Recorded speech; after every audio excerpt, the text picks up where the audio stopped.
ជំរាបសួរទូទស្សនិកជនដែលកំពុងតាមដានទស្សនាការផ្សាយបន្តផ្ទាល់ព័ត៌មានរបស់ស្ថានីយ៍ទូរទស្សន៍ខ្មែរផលិត9ជាទីគោរពនិងជាទីមេត្រីសម្រាប់ថ្ងៃពុធ14រោចខែទុតិយសានឆ្នាំមមីអត្តស័កពុទ្ធសករាជ2570ដែលត្រូវនៅថ្ងៃទី12ខែសីហាឆ្នាំ2026ជាបន្តទៅនេះសូមអញ្ជើញទូទស្សនិកជនមកតាមដានទស្សនានៅរឿងរ៉ាវព័ត៌មានជាតិដែលមានជាបន្តនៅក្នុងកម្មវិធីរបស់យើងនៅក្នុងពេលនេះព័ត៌មានជាតិដែលនឹងបើកទំព័រនៅក្នុងកម្មវិធីរបស់យើងនៅក្នុងពេលនេះគឺសម្ដេចប្រធានរដ្ឋសភានិងប្រធានរដ្ឋឡើងបន្តលើកកម្ពស់ពង្រឹងកិច្ចសហប្រតិបត្តិការប្រទេសទាំងពីរដើម្បីនាំមកនូវឧត្តមប្រយោជន៍កាន់តែច្រើនសម្រាប់ប្រជាជនទាំងសងខាងក្នុងឱកាសអញ្ជើញដឹកនាំគណៈប្រតិភូជាន់ខ្ពស់រដ្ឋសភាកម្ពុជាចូលរួមគ្រប់វិញ្ញាណក្ខន្ធសមឯកឧត្តមបណ្ឌិតសាយសំផនភូមិវិហានប្រធានរដ្ឋសភាឡើងនៅរដ្ឋធានីវិទ្យាចន្ទសម្ដេចមហារដ្ឋសភាធិការធិបតីខុនសុដារីងនិងគណៈប្រតិភូក៏បានអញ្ជើញជួបសម្ដែងការគូសំរំលែកទុកដល់ក្រៀមក្រំនិងបានពិភាក្សាការងារជាមួយឯកឧត្តមបណ្ឌិតថងលុនស៊ីសុលីនអគ្គលេខាធិការបាំងនិងជាប្រធានរដ្ឋនៃសាធារណរដ្ឋប្រជាធិបតេយ្យប្រជាមានិតឡើង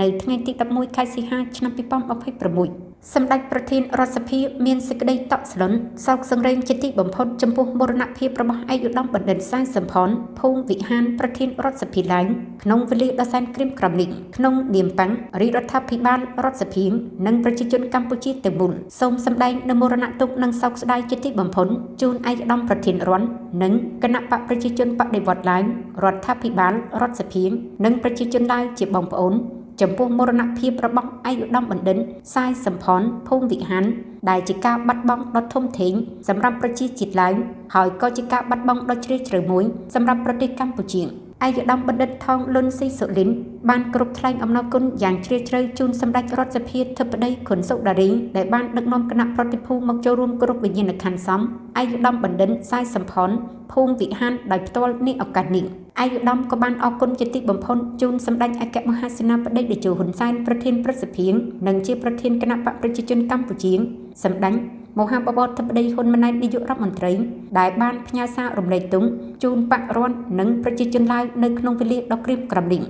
សមានជនដ៏ស្មោះសរមនោសញ្ចេតនាដ៏ជ្រាលជ្រៅនេះបានចាក់ឫសយ៉ាងជ្រៅនៅក្នុងក្រអៅបេះដូងនៃថ្នាក់ដឹកនាំនិងប្រជាជននៃប្រទេសទាំងពីរជាយូរលង់ណាស់មកហើយប្រទេសនិងប្រជាជននៃប្រទេសទាំងពីរតែងតែជួយគ្នានៅគ្រាលំបាកនិងមានទុក្ខគ្រប់កលៈទេសៈឆ្លៀតក្នុងឱកាសនោះតាមរយៈសម្ដេចប្រធានរដ្ឋសភាឯកឧត្តមប្រធានរដ្ឋក៏បានផ្ដាំផ្ញើនូវការក្រាបថ្វាយបង្គំនៅការសាកសួរសុខទុក្ខថ្វាយព្រះករុណា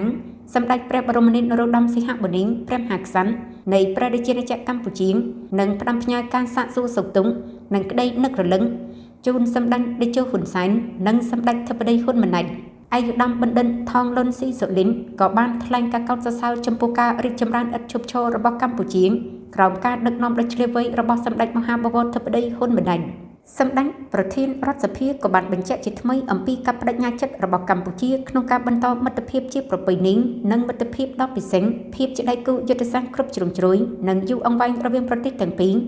ដែលនឹងនាំមកនូវឧត្តមប្រយោជន៍កាន់តែច្រើនថែមទៀតសម្រាប់ប្រជាជនទាំងសងខាងសម្ដេចរដ្ឋសភាធិបតីខុនសុដារីបានចូលរួមអបអរសាទរជូនឯកឧត្តមប្រធានរដ្ឋដែលត្រូវបានមហាសន្និបាតលើកទី12ជ្រើសតាំងបន្តអាណត្តិជាអគ្គលេខាធិការបាំងនិងជាប្រធានរដ្ឋឡើងសម្រាប់អាណត្តិ5ឆ្នាំបន្ថែមទៀតសម្ដេចមានជំនឿមុតមមថាងក្រោមការដឹកនាំដ៏ជ្រាលវៃរបស់ប្រមុខដឹកនាំបាំងនិងរដ្ឋប្រទេសឡាវជាមិននិងសម្ដេចបាននៅគោលដៅអភិវឌ្ឍរបស់ខ្លួនឆ្នាំ2055ខ្លាយជាប្រទេសមានចំណូលខ្ពស់ជាមិនខាននោះទេ